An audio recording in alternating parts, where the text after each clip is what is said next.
Et Guillaume, ces chiffres des interpellations, des saisies paraissent spectaculaires au regard des mois précédents, non? Oui, parce que, on a des chiffres sur un temps court pour des opérations dont on nous avait dit qu'elles étaient XXL. Oui. Comprenez qu'elles Mais est-ce étaient que de les grande résultats sont ampleur. XXL?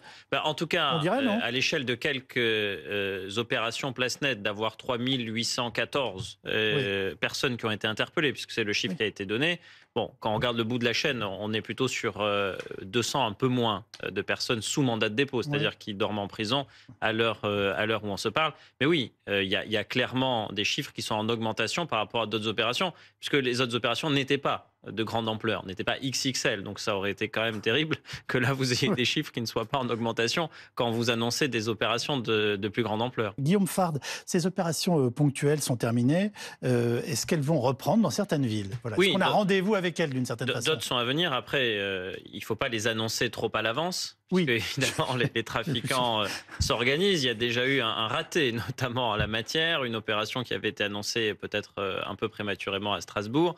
Le ministère de l'Intérieur essaye de garder une forme de secret, de confidentialité sur les prochaines opérations. Mais oui, elles vont se poursuivre, parce que quand on prend la géographie des points de deal, il y a 2 ans, il y en avait 4000. Là, on nous dit qu'on serait passé à 2985, en fait, un peu moins de 3000.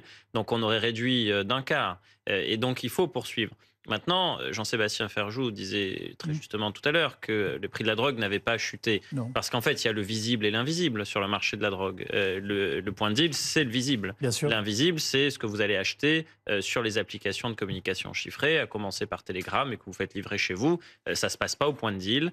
Tout le monde ne se rend pas au point de deal pour s'approvisionner en drogue. La consommation, qui est plutôt une consommation bourgeoise et récréative, c'est pas nécessairement celui qui va prendre sa voiture et aller dans des quartiers sensibles s'approvisionner sur le point de deal. Il se fait livrer. Et donc, de ce fait, le trafic, lui, persiste. Maintenant, la grande question, c'est est-ce que parce que le trafic persiste ou perdure, il faudrait ne rien faire? Il faudrait baisser les bras. Si vous raisonnez Bien sûr que en non. ces termes et que vous répondez par l'affirmative, vous finissez comme la maire d'Amsterdam. Oui. Et puis vous dites, bon, allez, la cocaïne, faut aussi légaliser. Parce qu'après tout, on n'est pas capable de juguler le trafic de cocaïne. Et demain, ce seront les amphétamines, puis toutes les drogues, puis le crack. Et puis, à la fin, vous finissez dans une société où tout le monde se drogue.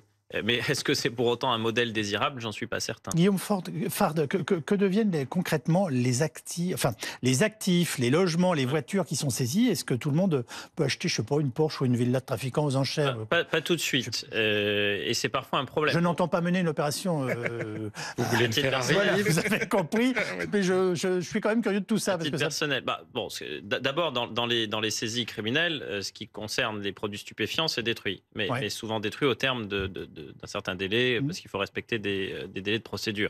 Après, il y a les avoirs criminels. Bon, si ce sont des liquidités, c'est assez facile. Oui. Ça peut abonder le budget de l'État, et c'est pas plus mal. Quand vous saisissez, comme a dit le ministre, 20 millions de liquidités, ce sont 20 millions d'euros qui ont été mal acquis et D'accord. qui reviennent à la collectivité. Après, il y a des actifs qui ne sont pas des liquidités. Ce que vous disiez, si vous possédez un appartement, si vous possédez, c'est plus généralement ça, des voitures, des articles de luxe, des montres de luxe. Ça sert aussi beaucoup au blanchiment Ah oui. de l'argent de trafic, la montre de luxe. Oui, c'est une réserve de valeur. Et en plus, c'est un marché spéculatif, la montre de luxe. Donc, ça fait partie des articles qui permettent le blanchiment.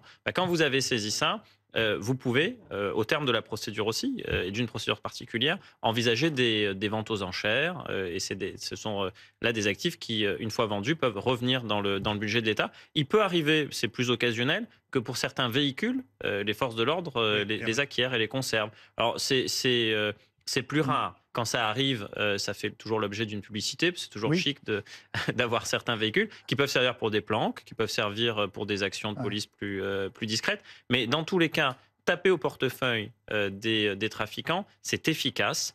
C'est juste long et complexe. Parce que, évidemment, vous doutez bien qu'ils ont organisé parfois leur insolvabilité, que ceux qui possèdent leurs valeurs ne sont pas eux, mais d'autres qu'eux. Et donc, c'est assez difficile. Mais quand on y parvient, psychologiquement, ça compte. Parce que dans un monde de trafiquants où ce qui compte, c'est le paraître, ce sont les signes extérieurs de richesse, c'est de mener grand train. Bon, si on tape au portefeuille, ça peut tout de suite faire très mal. Le carrosse redevient citrouille et forcément, l'image que vous renvoyez n'est plus celle que vous avez forcément envie de renvoyer. C'est surtout au-delà des pressions qui peuvent être exercées, le cas échéant, sur certains agents de l'administration pénitentiaire. Il y a un sujet de moyens. Fouiller une cellule, ça demande des moyens importants parce que pendant le moment de la fouille, les détenus, parce qu'ils sont rarement seuls dans des maisons d'arrêt, on est plutôt à 150% de surpopulation carcérale sur la plaque parisienne quand on n'est pas à 200%. Il faut les mettre autre part, ces consommateurs de moyens. Et puis tout ce qui est interdit ne rentre pas que par les agents. Envoyer un téléphone portable démonté dans une balle de tennis par-dessus une clôture, ça se pratique hélas quotidiennement dans certaines maisons d'arrêt et les agents n'y sont strictement pour rien.